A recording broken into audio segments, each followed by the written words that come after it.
A US Godzilla Museum? That headline topped the news page of Sentai magazine number 7 in its April 1995 issue.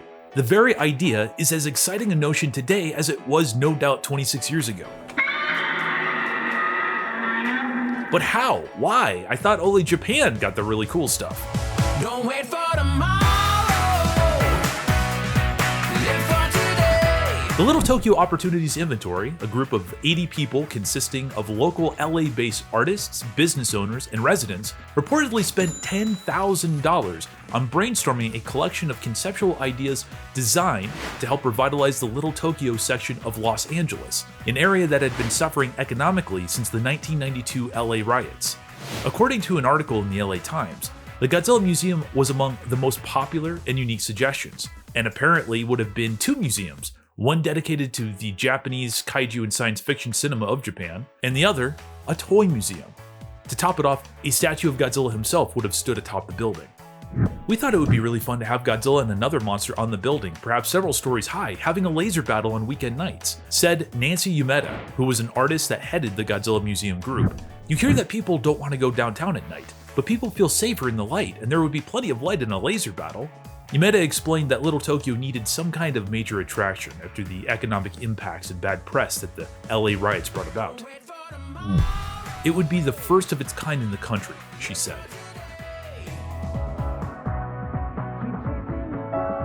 Sadly, as we American fans now know some 3 decades later, the Godzilla Museum never came to be. But what happened to it? Now, I need to stress that this is where the historical recounting ends and the editorial speculation begins. But the answer might have lied in the very words of the LA Times article that interviewed Nancy Yumeda. Yumeda hopes that backing for the Godzilla Museum would be provided by the entertainment community, including Toho, the Japanese company that hatched the terrible-tempered critter.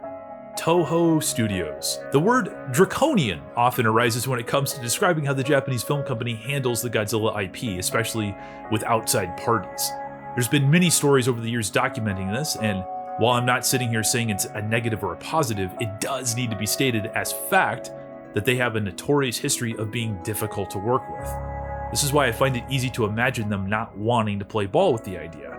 But on another editorial speculative note, one can't help but think that maybe they never entirely forgot about it either.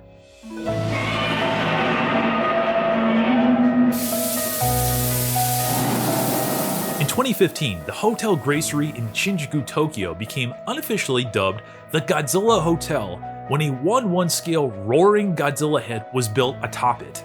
The massive thing roars throughout the city every hour on the hour and spews radioactive fire mist in a spectacular light show. It's seriously cool stuff, you gotta see it in person when you can. But it's also something that sounds a lot like the vision described by Nancy Yumeda.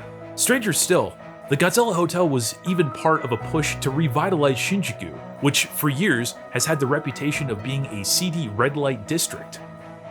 It gets even slightly more interesting when you look back on a story featuring Kaiji Ota, Toho's chief Godzilla officer, from May 2018. In the article, Oda dived into a number of topics concerning Godzilla's future. This is that same article that claimed Toho had no interest in doing Shin Godzilla 2 and that they would focus on a Godzilla cinematic universe, but there is one particular quote about the worldwide marketing of the Tokyo Titan that should be noted. Quote, "Up until now, both Legendary and Warner Brothers have had the marketing rights for overseas markets. But in the future, we would like to do it all in-house by ourselves. For example, while this is just big talk, it would be nice to have a Godzilla theme park in Los Angeles. Also being considered are the possibilities of producing and selling Shinjuku Godzilla heads for display on top of foreign hotels within overseas territories."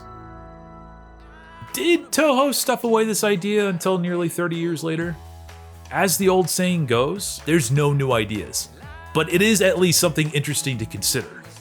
Maybe one day, we'll actually get a Los Angeles-based Godzilla museum, or hotel, or theme park, but for now, all a fanboy can do is dream. Thank you very much for watching this video. I hope you enjoyed it. Please put a like and comment here, and also subscribe to Monstrosities, a vlog of Tokusatsu. Until next time, for Godzilla's sake, keep watching Tokusatsu for the good of mankind and yourselves.